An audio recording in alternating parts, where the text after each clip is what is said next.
तो गाइस नमस्कार ડીવી ચૌધરીમાં આપનું હાર્દિક સ્વાગત છે। આપ જોઈ રહ્યા છો દિલીપભાઈને।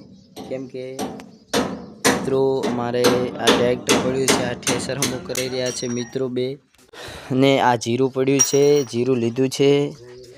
આ તો શું કહેવાય આને માજુ શનેડો શનેડો લાલ લાલ, ને મિત્રો અંદર 10 બોરી જીરું પડ્યું છે ને એક આ છે।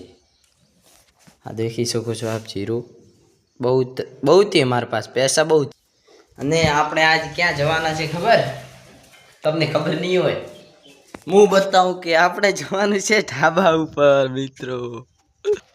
આપણે મિત્રો ઢાબા ઉપર આવી ગયા છીએ, ને આપણો ઢાબો તો ઢાબાની વાત તો કંઈક અલગ છે। આ ખેતર છે, અને ખેतर हमारा बहुत ही अच्छा है, देख सकते हो आप। और ऐसा ब्लॉग देखना है आपको तो आगे देखते रहिए। ये ट्रैक्टर पड़ा हुआ है इधर से, देख सकते हो आप। अब हम नीचे उतर जाते हैं ढाबा ऊपर से, और इधर मफा बाबू के वहाँ भैंस पाडा भैंसों सब कुछ है।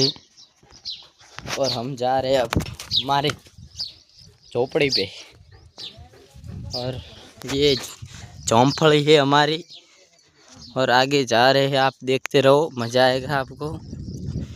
और मित्र आज ब्लॉग बनाना नहीं था, पर विपुल भैया बोल रहे थे इसलिए ब्लॉग बना रहा हूँ मैं।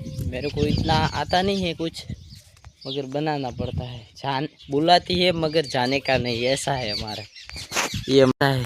और मित्रों આટલી કેરીઓ આવી હતી, આ વાવાઝોડે બધી શેરી નોખી। ખેડૂતની વેદના તો સમજો તમે થોડા ઘણી। હવે તો આ માથે આ 3 કેરી છે ને, આ 10થી વધારે હતી, પણ આ વાવાઝોડે બધું કચ્ચા નાશ કરી નાખ્યો આપણો।